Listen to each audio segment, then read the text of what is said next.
dan dia faqihah. Kalau ada masalah para sahabat aja tanya kepada Aisyah radhiyallahu anha dan dia tahu apa yang dia lakukan. Dia mau sedekah seluruh hartanya terserah dia. Terus ponakannya yang sangat dia cintai bahkan Aisyah berkunyah dengan nama Abdullah yaitu Ummu Abdillah yaitu ponakannya sendiri karena Abdullah bin Zubair anaknya Asma dan Asma adalah saudarinya Aisyah lain ibu tapi saudarinya Aisyah. Maka Aisyah sangat cinta kepada Abdullah bin Zubair. Akhirnya dia sampai kabar berita bahwasanya Abdullah bin Zubair mengatakan demikian, saya akan halangi Aisyah dari mengambil hartanya.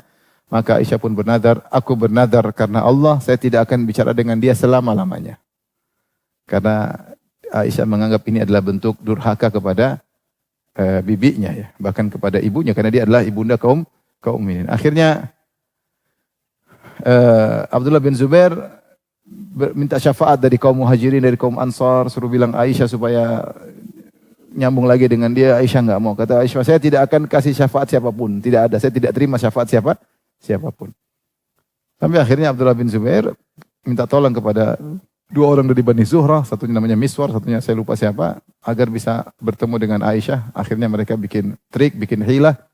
Dua orang dari Bani Zuhrah ini dihormati juga oleh Aisyah, maka mereka bilang, ya Ummul Mukminin, kami boleh masuk?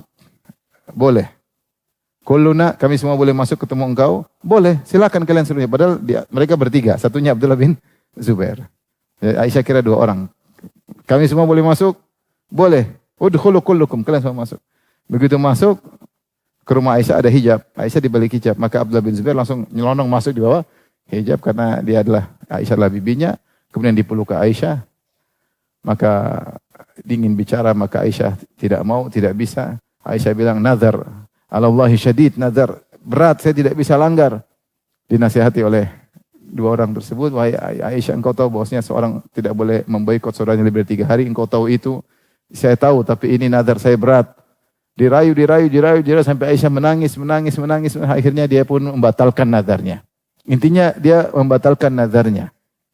Setelah dia membatalkan nazarnya, maka setiap dia ingat dia batalkan nazarnya, dia menangis. Dan ternyata dia tidak memerdekakan seorang budak, dia memerdekakan 40 orang budak.